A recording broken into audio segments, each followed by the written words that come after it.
میں مر جاؤں گی لیکن کسی درزی سے شادی نہیں کروں گی، میں نے بڑے غصے سے اپنے سامنے بیٹھی کزن اسمارا سے کہا، جس نے اپنی آنکھوں پہ نظر کا موٹے عدسوں والا چشمہ پہن رکھا تھا۔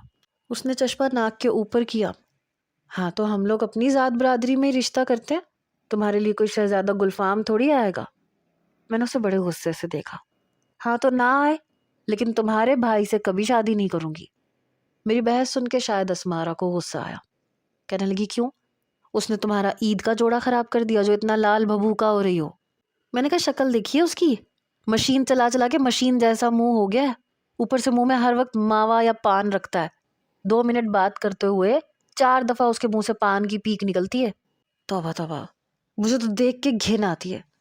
میری بات سن کے اسمارا کہنے لگی جانتی ہو اس وقت درزیوں کا کتنا مول بھاؤ چل رہا ہے، اتنی کمائی تو آفس میں بیٹھ کے لیپ ٹاپ پہ گٹ پٹ کرنے والوں کو بھی نہیں ملتی جتنی میرا بھائی خیام کما رہا ہے۔ اسے پتہ نہیں کس بات کا گھمنڈ تھا اپنے بھائی پہ۔ میں نے کہا میری بلا سے جو مرضی کمائے۔ وہ کہنے لگی سوچ لو کیا کہہ رہی ہو تم، اگر تم خیام سے شادی سے انکار کرو گی تو میں بھی تمہارے اس درزی موٹے بھائی سے شادی سے انکار کر دوں گی جو مجھ پہ فریفتہ ہے۔ رمضان شروع ہونے سے پہلے ہی 2 جوڑے اس نے مجھے سی کے دے دیے تھے، اور تمہیں میرے بھائی میں اتنی خامیاں نظر آ رہی ہیں، اپنے بھائی کی حالت نظر نہیں آتی تمہیں؟ میں بھی تو کمپرومائز کر رہی ہوں۔ وہ یوں کہہ رہی تھی جیسے بڑا صبر کر رہی ہے۔ میں نے کہا چشمہ اتارو تو تمہیں نظر بھی نہیں آئے گا کہ میرا بھائی کتنا موٹا ہے اور کتنا نہیں۔ بات کرتی ہو، میرے بھائی کو پھر بھی کوئی مل جائے گی۔ سوچو اگر میرے بھائی نے تمہارے رشتے سے انکار کیا تو تمہیں کیا ملے گا؟ ٹھینگا، میں نے انگوٹھا دکھاتے ہوئے کہا، تو اس نے اپنی بنٹے جیسی گول گول آنکھوں کو سکیڑ کے دیکھا اور کھڑی ہو گئی۔ میں جا رہی ہوں اپنے پورشن میں، دیکھتی ہوں تمہارے لیے کس شہزادے گلفام کا رشتہ آتا ہے، بڑی ہے۔ یہ کہہ کے وہ چلی گئی۔ میرے باپ دادا کا جدی پشتی درزی کا کام تھا، لیکن میں اس کام سے اور اس تعارف سے زچ ہو چکی تھی۔ اسکول تک تو ٹھیک ٹھاک تھا، کالج تک بھی میں نے برداشت کر لیا، لیکن یونیورسٹی کی زندگی اور تھی۔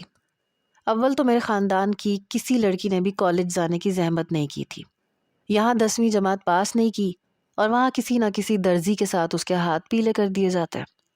میں گھر میں چھوٹی تھی، لاڈلی تھی، اور میں نے بابا سے ضد کی تھی کہ مجھے MA تک تعلیمات حاصل کرنی ہے۔ میرے والد نے اجازت دے دی، ورنہ میری 3 بڑی بہنوں کی شادی 10ویں جماعت کے بعد ہی کر دی گئی تھی، اور 2 میرے بھائی تھے، والد کے ساتھ ساتھ وہ بھی درزی تھے۔ لاہور کے پرانے محلے کی تنگ گلیوں میں آتے کوئی بھی حاجی عبدالستار درزی کے بارے میں پوچھتا تو محلے والے میرے ابا کی دکان تک چھوڑ کے جاتے تھے، اور پتہ نہیں کیوں مجھے شرمندگی سی ہوتی تھی، کیونکہ یونیورسٹی میں جن لڑکیوں سے میری دوستی ہوئی تھی، کوئی بریگیڈیئر کی بیٹی تھی، کوئی وکیل کی، کوئی بہت بڑے بزنس مین کی۔ جب مجھ سے شمسا نے پوچھا کہ تمہارے والد کیا کرتے ہیں، تو پتہ نہیں کیوں ان سب کے والد کا تعارف سن کے درزی کہنا مجھے تو شرمندگی کا باعث لگ رہا تھا۔ وہ سب تو مجھ پہ ہنستی، میرا مذاق اڑاتی۔ میں نے کہا کہ وہ بہت بڑی بوتیک ہے ان کی۔ یہ سن کے میری ان باقی سب سہیلیوں کی آنکھیں چمک اٹھی۔ ہائے سچی؟ اچھا بتاؤ کون سی بوتیک ہے؟ شمسا کہنے لگی مجھے تو لگتا ہے ایمپوریم مال میں ہوگی بوتیک۔ میں نے کہا ہاں وہیں پہ ہے۔ سب لڑکیاں مجھ سے نام پوچھنے لگیں کیونکہ وہاں تو بڑے بڑے برانڈز کی بوتیکس موجود تھی، لیکن میں بات کو آئیں بائیں شائیں کر گئی۔ میں نے کہا کلاس کا ٹائم ہو گیا ہے، میں جاتی ہوں۔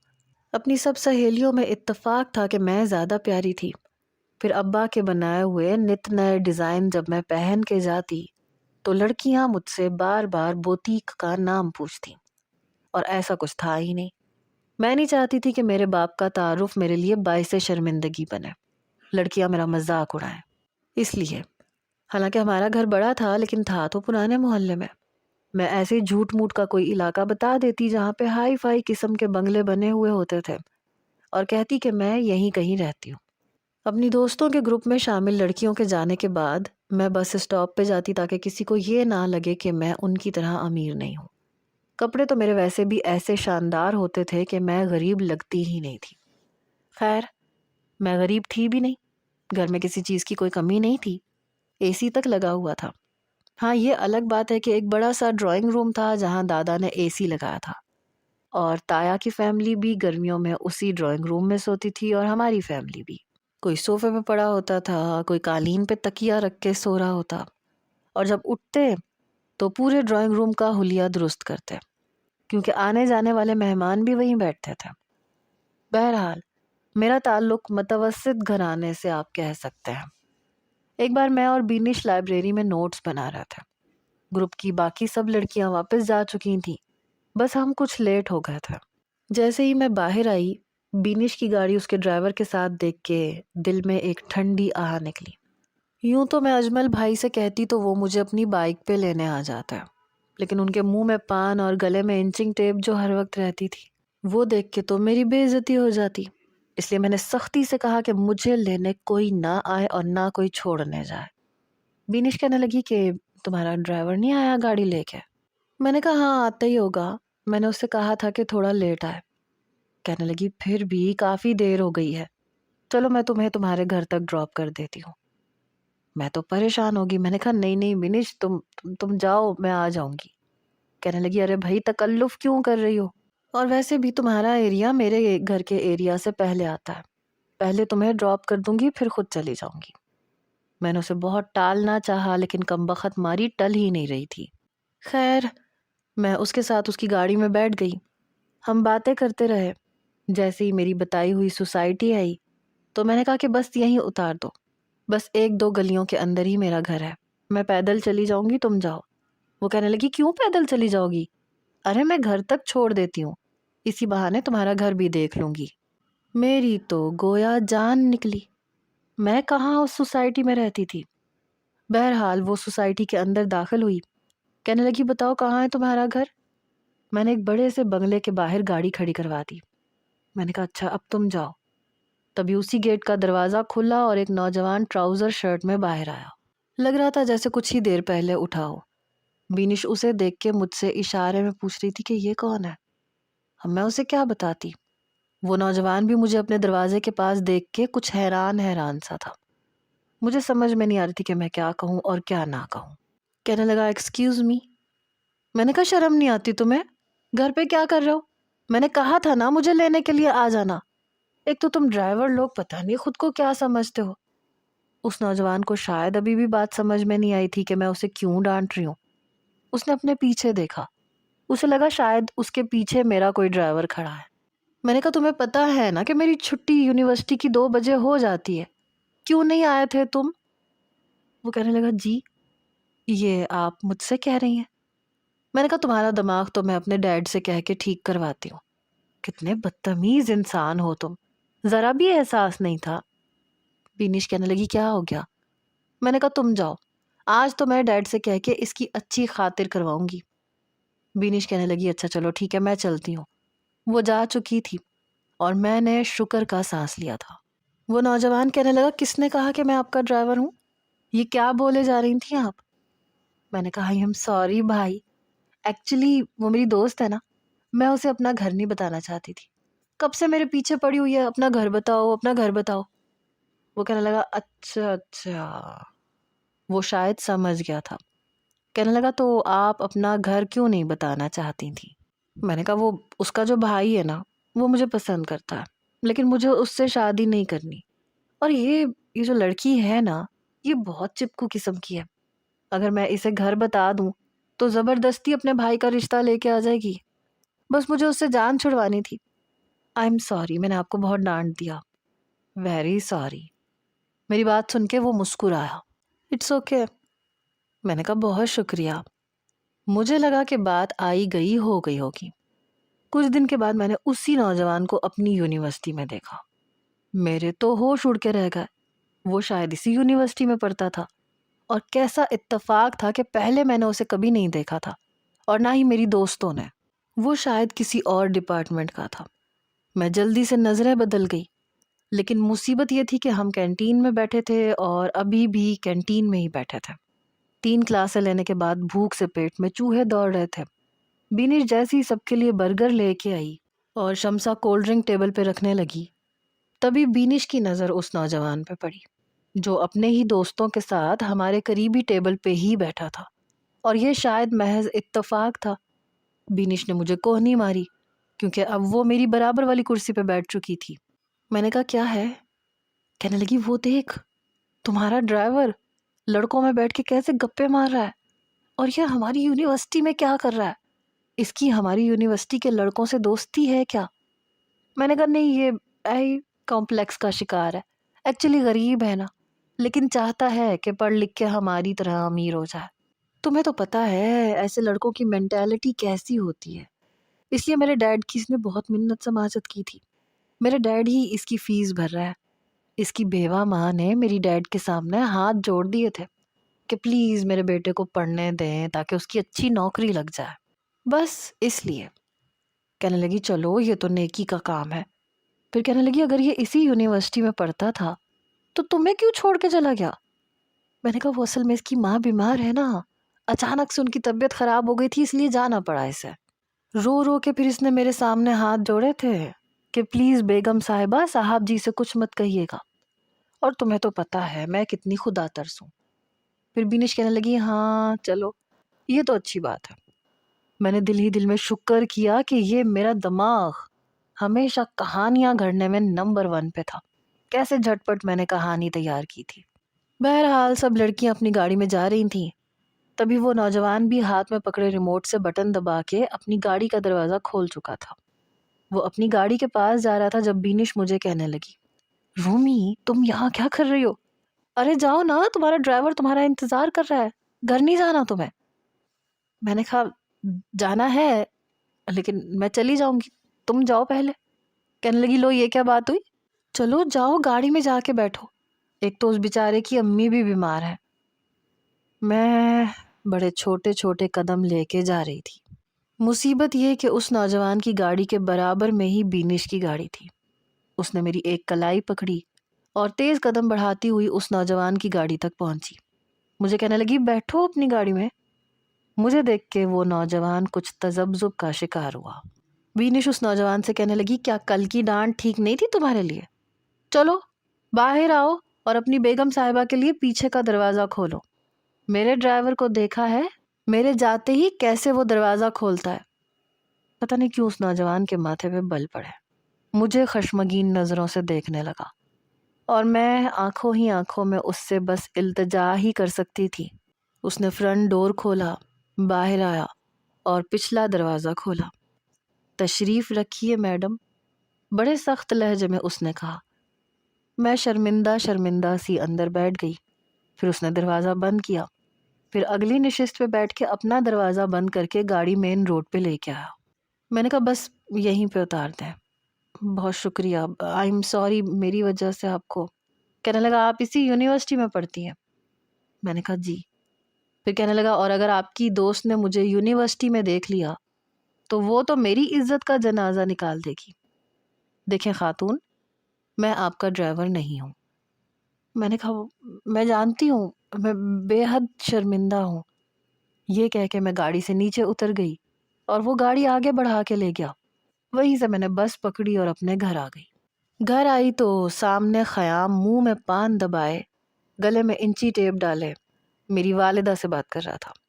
مجھے دیکھ کے میری والدہ سے کہنے لگا چاچی آپ نے ابھی تک اس کی پڑھائی نہیں چھڑوائی؟ بات کرتے کرتے منہ ایسے کیا کہ پان کی بھرت اس کے منہ سے گر کے کہیں باہر ہی نہ آ جائے۔ مجھے اسے دیکھ کے کراہیت کا احساس ہوا تھا، پتہ نہیں میں کیوں اس گھر میں پیدا ہو گئی تھی۔ میری والدہ کہنے لگی ہاں چھوڑ دے گی، اچھا جاؤ اور یہ کپڑے میں نے ہر جمعے کے جمعے پہننے ہیں، اس لیے یہ بہت اچھے سے سینا۔ وہ کہنے لگا ٹھیک ہے چچی، پھر میرے پاس آ کے کھڑا ہو گیا۔ دروازے کے برابر دیوار پہ اس نے پان کی پیک پھینکی، پھر کہنے لگا اتنا پڑھ کے تو نے کیا کرنا ہے، ارے ایک درزی کی جورو ہی بننا ہے۔ میں نے کہا اپنا منہ دھو کے رکھو، میرے خواب دیکھنا چھوڑ دو، سمجھے نا؟ میری بات سن کے کہنے لگا کیوں چھوڑ دوں، میں نے تو تیرے لیے رمضان کے خاص جوڑے سلوائے ہیں، اور عید کا جوڑا تو دیکھے گی نا دنگ رہ جائے گی۔ میں نے کہا مجھے ضرورت نہیں ہے، جاؤ یہاں سے۔ یہ کہہ کے میں اپنے کمرے میں آ گئی تھی۔ کبھی کبھی تو مجھے اپنی قسمت پہ بڑا رونا آتا تھا، یہ بھی کوئی زندگی تھی۔ ابا لوگوں کے کپڑے سیتے تھے، اور جب تک ہم چھوٹے تھے تو خواتین کے بچے ہوئے کپڑوں سے ہمارے کپڑے بڑے آرام سے بن جاتے تھے۔ جب بڑے ہوئے تو اب بچے بچائے کپڑوں کو بھی جوڑ جاڑ کے ایسا جوڑا بناتے کہ دیکھنے والا دنگ رہ جاتا تھا۔ لگتا تھا کہ جیسے ریڈی میڈ ہو، لیکن پھر بھی نہ مجھے اپنے باپ کا کام پسند آیا تھا اور نہ ہی یہاں کا ماحول۔ سب کے سب پان کھاتے تھے، جاہلوں کی طرح بات کرتے تھے، اور بال بھی کندھے سے کچھ نیچے رکھے ہوئے تھے، اور اس پہ کالے رنگ کا سرما۔ ابا کی دکان ہمارے گھر کے بالکل برابر میں تھی، اور ابا کے پاس بڑے امیر لوگ بھی کپڑے سلوانے آتے تھے، بڑی امیر خواتین بھی آتی تھیں، کیونکہ ابا کی سلائی بڑی زبردست تھی، اور خیام ابا کے پاس ہی سلائی سیکھ رہا تھا۔ پتہ نہیں کیوں ابا اسے اپنا داماد سمجھ رہے تھے، اسی لیے جی جان لگا کے اسے سلائی سکھا رہے تھے۔ کہتے تھے کہ میرے بعد میرا کام تو نے ہی سنبھالنا ہے، کیونکہ اجمل بھائی زیادہ توجہ نہیں دیتے تھے۔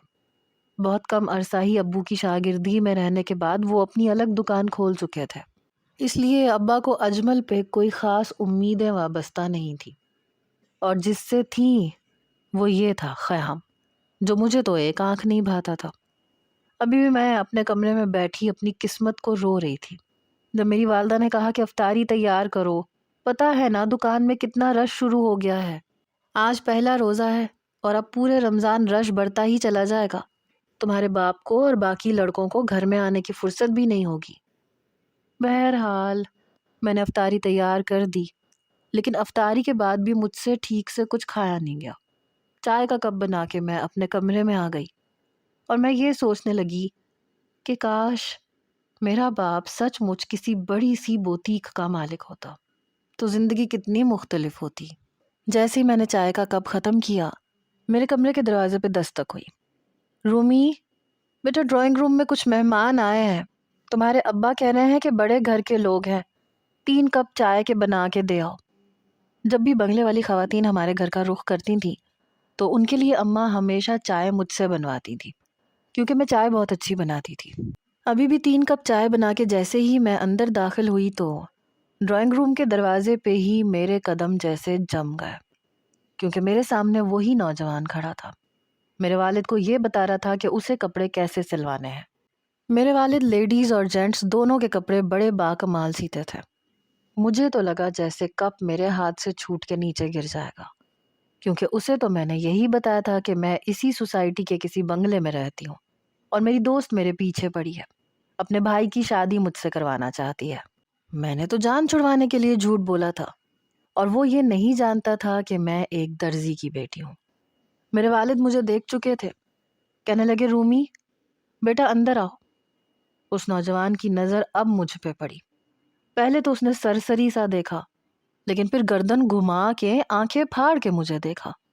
میں نے چائے کی پلیٹ وہاں رکھی اور واپس پلٹ کے باہر آ گئی۔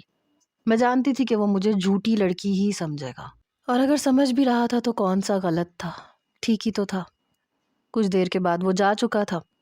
مجھے والدہ کہنے لگی کہ خالی کپ ڈرائنگ روم سے لے آؤ۔ میں خالی کپ کچن میں لے کے آئی، دھونے لگی۔ اگلے روز جب یونیورسٹی گئی تو وہ مجھے ہی دیکھ رہا تھا۔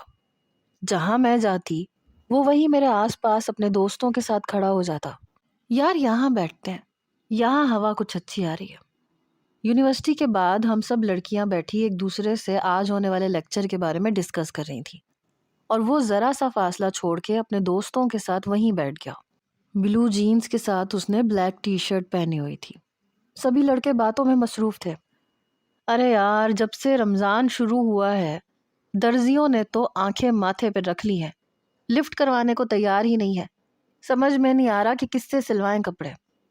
وہ نوجوان کہنے لگا میں تمہیں پتہ بتاتا ہوں، لیڈیز کے جینٹس کے کیا کپڑے سیتا ہے وہ بندہ، میرے بابا کا پرانا درزی ہے، مجھے انکار نہیں کرے گا، جتنے جوڑے تم نے سلوانے ہیں مجھے بتا دو۔ پتہ نہیں کیوں لیکن اس کی بات سن کے میرے پاس بیٹھی میری سہیلیاں متوجہ ہو گئیں۔ ارے یہ کس درزی کی تعریف کر رہا ہے؟ شمسا نورین سے کہنے لگی ہائے کاش یہ اس شخص کا پتہ بآواز بلند بتا دے تاکہ ہمیں بھی پتہ چل جائے۔ اور میں اپنی انگلیاں چٹک رہی تھی کہ اللہ کرے وہ کبھی نہ بتائے۔ ویسے بھی مشہور سا پرانا سا محلہ تھا، کوئی بھی کہتا کہ حاجی عبدالستار درزی کا گھر اور دکان کون سی ہے تو لوگ گھر تک پہنچا کے جاتے تھے۔ میں نے اس کی طرف دیکھا تو وہ مجھے ہی دیکھ رہا تھا۔ اس کا دوست کہنے لگا بتا نا وقار یار کون ہے وہ ٹیلر؟ میں نے آنکھوں کے اشارے سے اسے منع کیا اور وہ نظریں جھکا گیا، پھر مسکرانے لگا، کہنے لگا ابھی رک جاؤ، پہلے اس سے تو پوچھ لوں کہ وہ تم لوگوں کے کپڑے سیے گا یا نہیں۔ اس کا دوست کہنے لگا کہ ابھی تو کہہ رہا تھا کہ تو جتنے کپڑے دے گا وہ سی دے گا، بس تو نام بتا دے اور یہ بتا دے کہ وہ کہاں رہتا ہے، ہم خود منوا لیں گے جا کے۔ وہ کہنے لگا نہیں نہیں، اس طرح نہیں، بڑا خاص ٹیلر ہے، ایسے کیسے نام بتا دوں۔ میں وہاں سے اٹھ کے کھڑی ہو گئی۔ شمسا کہنے لگی تم کیوں کھڑی ہو گئی، کہاں جا رہی ہو؟ میں نے کہا وہ مجھے لائبریری میں کام ہے، میں لائبریری چلی گئی۔ میں بے حد پریشان تھی کہ کہیں وہ لڑکا میرے باپ کا ایڈریس نہ بتا دے۔ کچھ ہی دیر میں وہ بھی لائبریری میں آ گیا۔ جس کرسی پہ میں بیٹھی تھی برابر والی کرسی گھسیٹ کے بیٹھ گیا۔ کہنے لگا تو آپ عبدالستار درزی کی بیٹی ہیں؟ مجھے لگا جیسے یہ تعارف میرے لیے باعث شرمندگی ہو۔ میں نے کہا پلیز آپ یہاں کسی کو مت بتائیے گا، میں نے اپنی کسی دوست کو نہیں بتایا کہ میں ایک درزی کی بیٹی ہوں۔ وہ کہنے لگا ایسا کیوں ہے؟ میں نے کہا مجھے اپنی برادری پسند نہیں ہے، جدی پشتی ہمارے گھر کے مردوں کا بس یہی کام ہے، اگر میں نے اپنی دوستوں کو بتایا تو وہ مجھے بہت امبیرس کریں گی۔ کہنے لگا او آئی سی۔ کہنے لگا اور وہ آپ خیام کی منگیتر ہے؟ اس کی بات میں بری طرح سے اچھلی۔ میں نے کہا آپ کو کس نے کہا؟ کہنے لگا مجھے کس نے کہنا ہے، وہ کپڑے سی رہا تھا تو اپنے بٹوے سے کچھ نکالنے لگا تو آپ کی تصویر دیکھی۔ میرا دل چاہا میں خیام کا گلا دبا کے اسے جان سے مار ڈالوں۔ کمینہ میری تصویر اپنے بٹوے میں رکھتا تھا، لگتا تھا اس کے باپ کی پراپرٹی تھی میں۔ پھر کہنے لگا کہ میں نے پوچھا کہ یہ کون ہے، تمہاری بیوی ہے؟ تو کہنے لگا ہاں، ہونے والی بیوی ہے۔ مجھے بڑی حیرت ہوئی تھی کیونکہ آپ نے تو اپنا پتہ وہیں بتایا تھا جہاں ہماری پہلی ملاقات ہوئی تھی۔ میں نے کہا میں نے آپ سے جھوٹ بولا تھا، ایکچولی میری دوست کہنے لگی کہ اپنا گھر بتاؤ اور میں نے اسے اپنا جھوٹا ایڈریس دیا تھا۔ میں نے اسے سب کچھ سچ سچ بتا دیا۔ کہنے لگا آپ کو اپنے والد سے اور اپنے والد کے کام سے شرمندگی کیوں ہے؟ یہ کوئی گھٹیا کام تو نہیں ہے؟ میں نے کہا اتنا اعلیٰ بھی نہیں ہے کہ میں اپنی دوستوں میں اعلان کرتی پھروں۔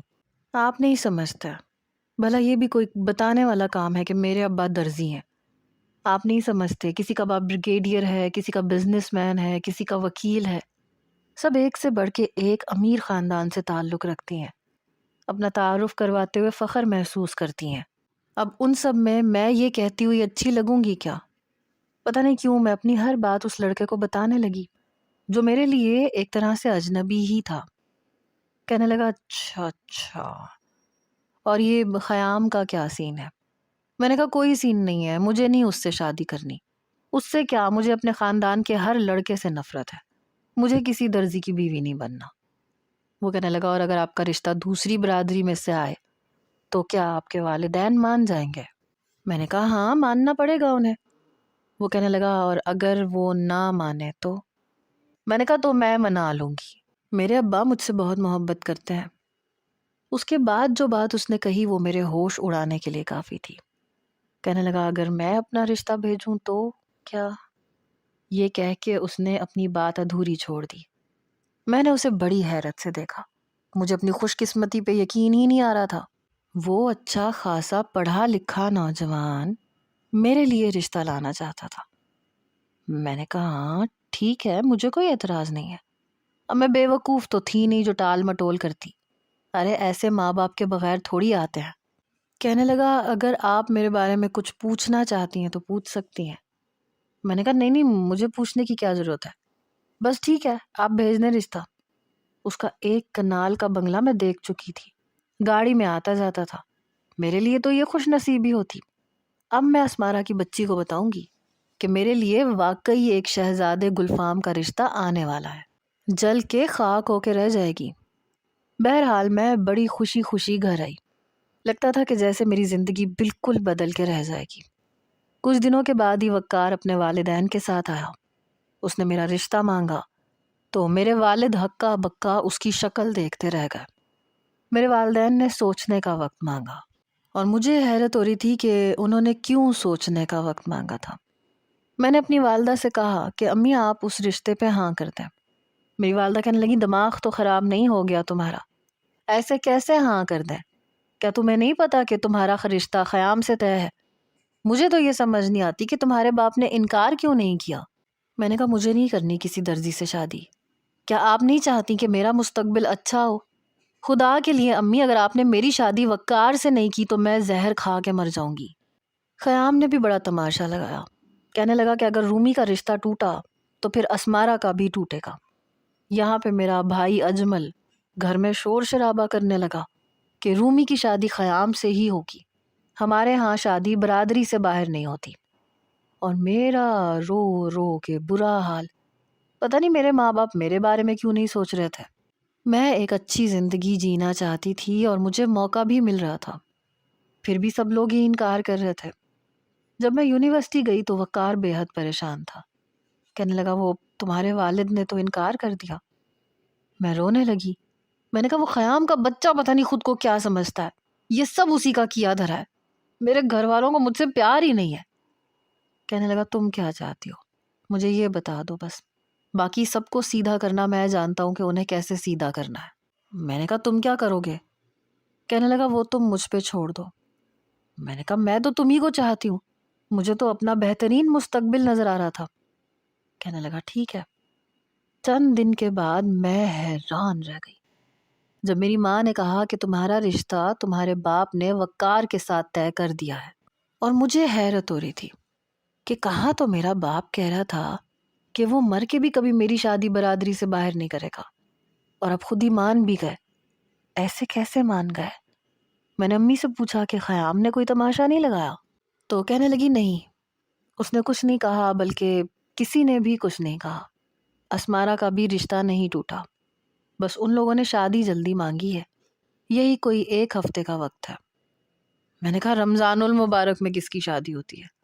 میری ماں کہنے لگی تمہاری ہوگی، ویسے بھی تمہیں ہی شوق ہے نا انوکھے کام کرنے کا، ورنہ تو برادری سے باہر بھی شادی کسی کی نہیں ہوتی۔ افراتفری میں میری شادی کی تیاری ہوئی اور افطاری کے بعد میرا نکاح ہوا۔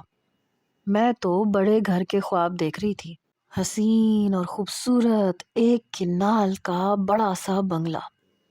رخصتی کے وقت گاڑی دیکھ کے جب میں گاڑی میں بیٹھی تو مجھے بڑا اچھا لگا۔ آنکھوں ہی آنکھوں میں ایک بڑے سے گھر کا تصور تھا، کشادہ بڑا سا کمرہ، ماڈرن فرنیچر سے سجا ہوا۔ میرے تو ٹھاٹ ہی الگ ہوں گے، کیا کچھ تھا جو میں نے سوچا نہیں تھا۔ لیکن گاڑی 10 منٹ بعد ایک ویسے ہی محلے میں جا کے کھڑی ہوئی جیسا ہمارا تھا، بلکہ یہ ایریا ہمارے گھر کے 10 منٹ کے فاصلے پہ تھا، اور ایسا ہی تھا، چھوٹی چھوٹی گلیاں، پرانے طرز کے بنے ہوئے گھر ہمارے گھر جتنا ہی تھا۔ جب میں گاڑی سے باہر آئی تو میں حیران گھر کو دیکھ رہی تھی۔ انار جلائے گئے، پٹاخے پھاڑے گئے، بھنگڑے ڈالے گئے، سب کچھ بہت عجیب لگ رہا تھا۔ پھر میری ساس نے میرا ماتھا چوما، میں گھر کے اندر آئی، وہی سیمنٹ کے فرش جو میں اپنے میکے میں چھوڑ کے آئی تھی۔ میں حیران نظروں سے اپنے برابر کھڑے وقار کو دیکھ رہی تھی، جو مسکرا رہا تھا، میرا ہاتھ بھی پکڑ رکھا تھا۔ اس سے پہلے کہ میں صحن عبور کرتی، میری ساس کہنے لگی کہ ابھی رکو۔ میرا سسر کالی مرغی لے کے آیا اور میرے پاؤں کے پاس رکھ دی، کہنے لگا چھری لے کے آؤ رے، صدقہ اتار کے پھر ہی اپنی بہو کو اندر آنے دوں گا۔ میں نے وقار کی طرف دیکھا، وہ مرغی پھڑ پھڑا رہی تھی، پتہ نہیں کیوں خون دیکھ کے تو میری جان نکلتی تھی۔ میں نے وقار کا ہاتھ بڑی زور سے پکڑا اور بالکل اس کے ساتھ لگ کے پیچھے ہو کے کھڑی ہو گئی۔ جب میرے سسر نے مرغی کی گردن پہ چھری پھیری اور اللہ اکبر کی تکبیر پڑھی، مرغی کے چھینٹے میرے عروسی لباس تک آئے تھے، اور مجھے ویسے ہی ان چیزوں سے بڑی گھن محسوس ہوتی تھی۔ اور پھر وہی سالم مرغی میرے سسر کے ہاتھوں میں تھی اور ان کے ہاتھ خون سے لت پت تھے، پتہ نہیں کیوں لیکن مجھے ابکائی سی آنے لگی۔ پورا فرش خون سے بھر گیا تھا، جہاں سے گزر کے میں نے آگے جانا تھا۔ پھر میری ساس نے اسی وقت پانی کا ڈول بھی پھینک دیا۔ اگر میں اپنا عروسی لہنگا اوپر نہ کرتی تو یقیناً میرا لہنگا اس گندے خون والے پانی سے بھر چکا ہوتا۔ پھر وقار کی بھابھی مجھے وقار کے کمرے میں چھوڑ کے آئی۔ کمرہ نہ تو بہت بڑا تھا اور نہ ہی چھوٹا تھا، میرے والد کا دیا ہوا فرنیچر رکھنے کے لیے بس اتنی ہی جگہ بچی تھی کہ میں چل کے یا تو باہر جا سکتی تھی یا پھر واش روم۔ مجھے سمجھ میں نہیں آ رہا تھا، اگر یہ گھر وقار کا تھا تو وہ گھر کس کا تھا جسے میں اس کا گھر سمجھ رہی تھی۔ کچھ ہی دیر کے بعد وہ کمرے میں آیا، بہت مسکرا رہا تھا، کنڈی لگائی اور میرے پاس آ کے بیٹھ گیا۔ میں نے کہا یہ گھر کس کا ہے؟ میرے سوال پہ اس نے حیرت سے دیکھا، کہنے لگا ہمارا ہے۔ کیوں، کیا ہوا؟ میں نے کہا تو پھر وہ گھر کس کا تھا جہاں تم مجھے سب سے پہلے نظر آئے تھے؟ کہنے لگا وہ تو سمجھو میرے دوست کا تھا، میں اسی سے مل کے باہر آ رہا تھا، اور یہ بھی سمجھ سکتی ہو کہ وہ ہمارا کسٹمر تھا۔ میں نے کہا کسٹمر؟ تم کیا کام کرتے ہو؟ کہنے لگا بتا دوں گا، پریشان کیوں ہو رہی ہو؟ اور یہ رات ان باتوں کے لیے تھوڑی ہوتی ہے، ویسے ہی جو کچھ بھی کرنا ہے سحری سے پہلے پہلے ہی کرنا ہے۔ میں شاید دھوکے میں ماری گئی تھی۔ میں نے کہا یہ گاڑی تو تمہاری اپنی ہے نا؟ کہنے لگا ہاں ہاں گاڑی میری اپنی ہے، کیوں کیا ہوا؟ میں نے کہا نہیں کچھ نہیں۔ میرے دونوں ہاتھ پکڑ کے کہنے لگا تم خوش تو ہو نا؟ اور خوش کیوں نہیں ہوگی، آخر ہم نے ایک دوسرے سے محبت کی ہے۔ اور میں یہ سوچ رہی تھی کہ یہ کب ہوا، ہم نے تو کبھی کوئی عہد و پیمان کیے ہی نہیں تھے۔ اس نے تو مجھ سے ڈائریکٹ شادی کا پوچھا تھا اور میں نے ہاں کر دی تھی۔ ہماری محبت کب ہوئی؟ پھر اس نے اپنی جیب میں ہاتھ مارا۔ مجھے لگا کہ شاید مجھے منہ دکھائی دے گا۔ دل تو میرا ویسے ہی کافی حد تک ٹوٹ چکا تھا، کیونکہ وہ بھی ویسا ہی تھا جیسی میں تھی، مطلب مڈل کلاس۔ لیکن جب اس نے جیب میں سے ہاتھ باہر نکالا تو میں بری طرح سے چونک گئی۔ پھر میری طرف ہاتھ بڑھایا، کہنے لگا کھاؤ گی؟ میں نے کہا نہیں میں یہ نہیں کھاتی۔ کیا تم بھی پان کھاتے ہو؟ کہنے لگا ہاں۔ میں نے کہا کبھی یونیورسٹی میں تو کبھی نہیں کھایا تم نے؟ کہنے لگا ہاں وہ یونیورسٹی میں پان کھانا پسند نہیں تھا مجھے، وہ منہ لال ہو سا ہو جاتا نا تو برا سا لگتا ہے، لیکن ویسے میں کھاتا ہوں، مجھے بہت پسند ہے۔ اس سے پہلے کہ وہ پان کھول کے منہ میں ڈالتا میں نے اس کا ہاتھ پکڑ لیا۔ پلیز مجھے پان پسند نہیں ہے، کیا تم میرے لیے پان نہیں چھوڑ سکتے؟ کہنے لگا ہرگز بھی نہیں۔ میں نے کہا پلیز آج مت کھاؤ۔ پھر مسکرانے لگا، اچھا ٹھیک ہے تم اتنا اصرار کر رہی ہو تو آج نہیں کھاتا۔ اس کے بعد اس نے مجھے رونمائی کی انگوٹھی دی، ٹھیک سے میری تعریف تک نہیں کی، پتہ نہیں کس چیز کی جلدی تھی اسے۔ کہنے لگا بس جلدی سے چینج کرو، ویسے بھی رات کے 12 بج چکے ہیں، پھر سحری کے وقت اٹھنا بھی ہے۔ میں نے کہا تو شادی کی اتنی کیا جلدی تھی، عید کے بعد کر لیتے۔ کہنے لگا میرے والد کہتے ہیں نیک کام میں دیر نہیں کرنی چاہیے، اور پھر جس طرح سے تمہارے باپ سے ہاں کروائیے کیا خبر وہ مکر جاتا ہے۔ میں نے کہا کیا مطلب، کیسے ہاں کروائیے؟ کہنے لگا بڑے پاپڑ بیلے ہیں، لیکن ہم نے کہا تھا کہ کوئی بھی خبر تم تک نہیں پہنچنی چاہیے۔ میں نے کہا ایسا بھی کیا کیا تھا؟ کہنے لگا لگ جائے گا پتا، کیوں پریشان ہو رہی ہو، اب یہ رات ان باتوں کے لیے تھوڑی ہے۔ یہ کہہ کے وہ میرے زیور اتارنے لگا، تبھی میں نے اس کے ہاتھوں پہ زخموں کے نشان دیکھے۔ میں نے کہا یہ تمہارے ہاتھوں پہ نشان کیسے ہیں؟ کہنے لگا یہ ہمارا کام ہی کچھ ایسا ہے، زخم تو لگ ہی جاتا ہے، تم زیادہ دھیان مت دو۔ میرے کانوں کی جھمکیاں اتارتے ہوئے کہنے لگا بہت خوبصورت ہو تم، مجھے تو تم اسی وقت اچھی لگی تھی جب میں نے تمہیں اپنے دوست کے بنگلے کے باہر دیکھا تھا۔ ایسا لگ رہا تھا جیسے اس کے ہاتھ پہ چھری سے کٹ کے نشان ہو، اور زخم بھرنے کے بعد جو ہاتھوں کی حالت ہوتی ہے وہی حالت اس کی تھی۔ میرے رخسار پہ وہ اپنے ہاتھ پھیر رہا تھا تو مجھے چبھن کا احساس ہو رہا تھا، بڑے کھردرے سے ہاتھ تھے اس کے۔ میں نے پہلے تو کبھی نوٹ نہیں کیا تھا، جیسے وہ میرے قریب آیا اس کے منہ سے سگریٹ کی بو محسوس کر کے میں اپنا چہرہ پیچھے کر چکی تھی۔ وہ حیرت سے مجھے دیکھنے لگا، کہنے لگا کیا ہوا؟ میں نے اپنی ناک پہ ہاتھ رکھا، مجھے سگریٹ کی بو سے سخت الرجی تھی۔ میں نے کہا تم سگریٹ بھی پیتے ہو؟ کہنے لگا یہ تو مرد کی شان ہوتی ہے۔ میں نے کہا سگریٹ پینا مرد کی شان کب سے ہو گئی؟ کہنے لگا ارے مرد جب تک سگریٹ نہ پیے اسے مرد کون کہے؟ میں نے کہا مجھے سگریٹ کی بو سے الرجی ہے، میں کھانسنے لگی۔ کہنے لگا کیا ڈرامے ہیں تمہارے، 12:30 ہو گئے ہیں، 4 بجے میری ماں دروازہ پیٹنا شروع کر دیں گی، کیوں وقت ضائع کر رہی ہو؟ میں نے کہا پلیز۔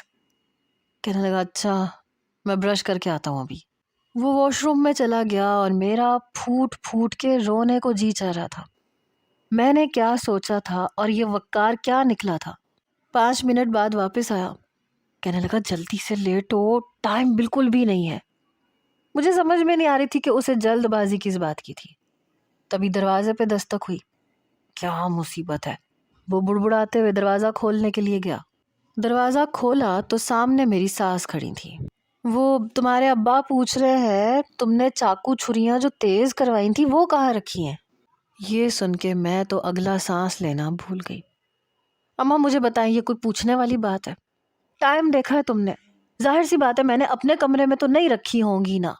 ہاں تو اتنا بھڑک کیوں رہا ہے؟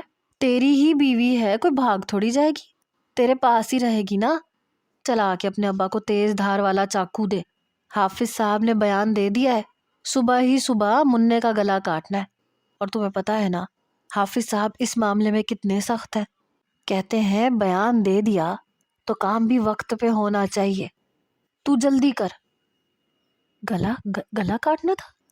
کس کا گلا کاٹنا تھا؟ میرا دل دھک دھک کرنے لگا۔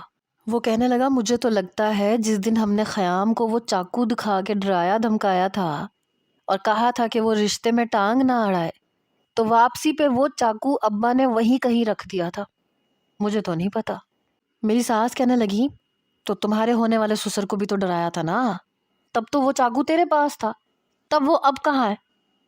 یہ سن کے میں تو اگلا سانس لینا بھول گئی۔ کیا یہ لوگ گنڈے بدماش تھے؟ اب تو میرا دل دھڑکنا بھول گیا۔ شاید اسی لیے میرے باپ نے اور اس خیام نے کوئی چوں چرا نہیں کی اور ایک ہفتے کے اندر میری شادی ہو بھی گئی۔ میں تو وقار کے بارے میں ٹھیک سے کچھ بھی نہیں جانتی تھی۔ مجھے لگ رہا تھا میں بہت بڑی مصیبت میں پھنس گئی ہوں۔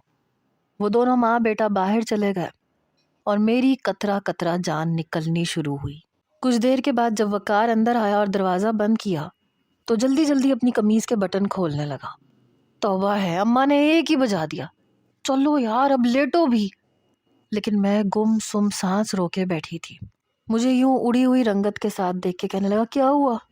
تمہارا رنگ کیوں اڑا ہوا ہے؟ خیر تو ہے؟ میں نے کہا تم ہو کون؟ کہنے لگا کیا مطلب کون ہوں؟ تمہارا شوہر ہوا اور کون ہوں؟ میں نے کہا نہیں، تم ویسے کون ہو؟ مجھے لگ رہا تھا کہ پورا کمرہ گھوم رہا ہے، مجھے چکر آ رہا تھا۔ میں نے کہا تم نے میرے ابا کو کیسے راضی کیا؟ کہنے لگا ایک تو وقت گزرے جا رہا ہے، تم وہ الٹے سیدھے سوالوں میں میرا اور اپنا وقت ضائع کر رہی ہو۔ میری آنکھوں سے آنسو نکلنے لگے۔ کہنے لگا رو کیوں رہی ہو؟ کیا ہوا ہے؟ میں نے کہا تم نے میرے باپ کو چاقو دکھا کے دھمکیاں دے کے بنایا ہے۔ کہنے لگا تو اور کیا کرتا؟ تمہیں کیا لگتا ہے شرافت سے مان جاتے؟ وہ شرافت سے آیا تھا نا رشتہ لے کے، سیدھا ٹکا کے انہوں نے انکار کر دیا تھا۔ اور پھر میں نے تم سے پوچھا بھی تھا کہ تم تو راضی ہو نا، باقی میں دیکھ لوں گا، تو تم نے کہا تھا ہاں ٹھیک ہے میں راضی ہوں، تو میں نے منانا تو تھا نا۔ اب دیکھو بحث مت کرو، 1 بج گیا۔ جیسے اس نے میرا ہاتھ پکڑا میں نے اس کا ہاتھ جھٹکے سے پیچھے کیا۔ تم بتاؤ پہلے کہ تم کون ہو؟ اس بار اس نے مجھے غصے سے دیکھا۔ دیکھو رومی، مجھے پریشان مت کرو، سمجھی نا؟ پتہ نہیں اس کی آنکھیں لائٹ بلب کی روشنی میں سرخ اور خطرناک سی لگ رہی تھیں۔ میں چاہ کے بھی کچھ بول نہیں پائی۔ 3 بجے تک وہ سو چکا تھا لیکن مجھے نیند نہیں آئی۔ مجھے بہت ڈر لگ رہا تھا، پتہ نہیں میں کن لوگوں میں پھنس گئی تھی۔ مجھے اپنے بابا کی، اپنی امی کی باتیں یاد آنے لگی کہ اپنی برادری میں لڑکے دیکھے بھالے ہوتے ہیں، اور یہ خیام تو ویسے بھی تم پہ مرتا ہے، ساری زندگی تمہارے آگے آواز اونچی نہیں کر پائے گا۔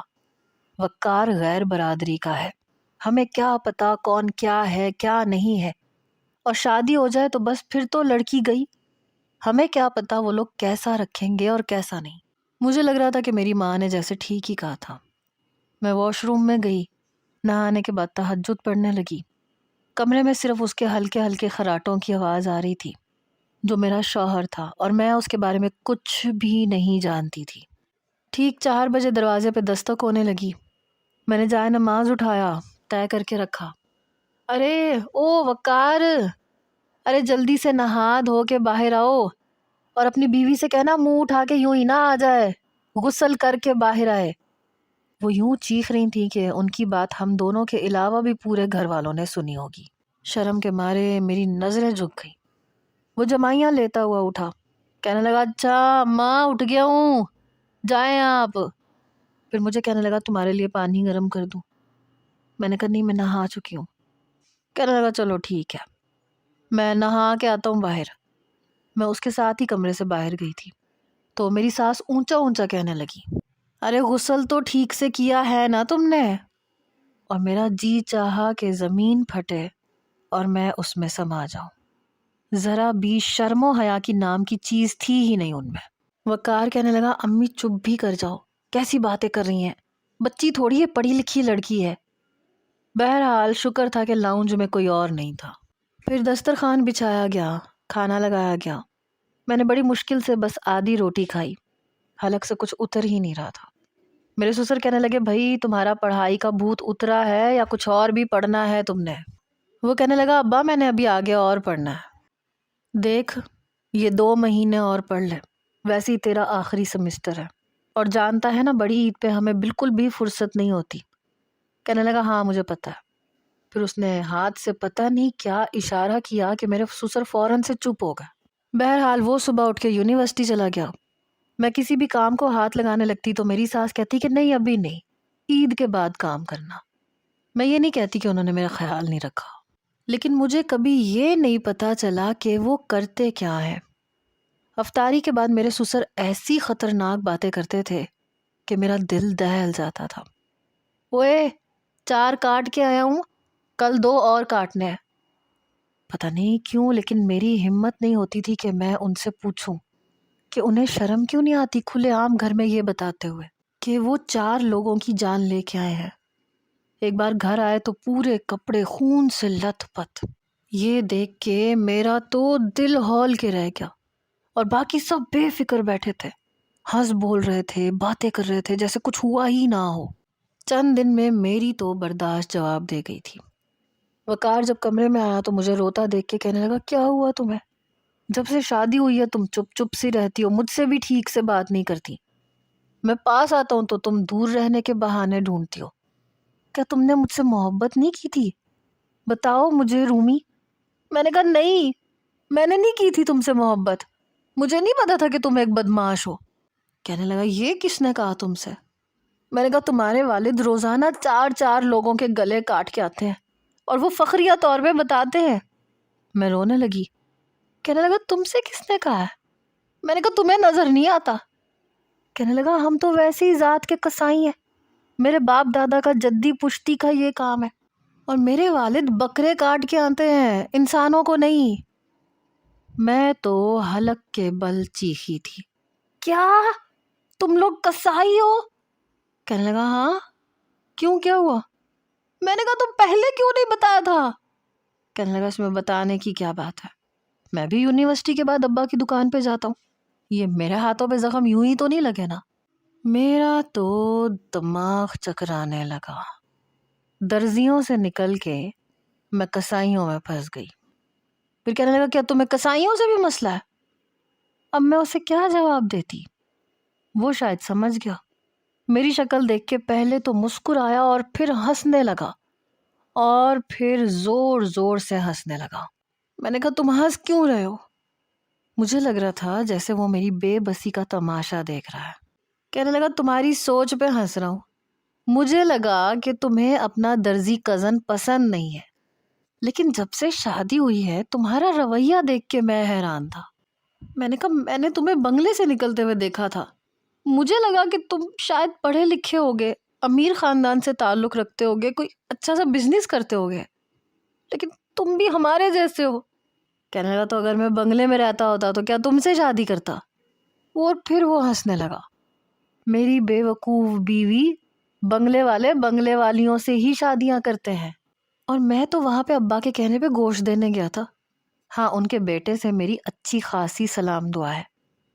میں نے کہا تم نے یونیورسٹی میں تو کسی کو نہیں بتایا تھا؟ کہنے لگا بالکل ویسے ہی جیسے تم نے نہیں بتایا تھا، میرا کیس تقریباً تمہارے والا ہی تھا۔ مجھے بھی اپنی برادری میں شادی نہیں کرنی تھی، کیونکہ کوئی بھی لڑکی میٹرک سے اوپر پڑھی لکھی تھی ہی نہیں۔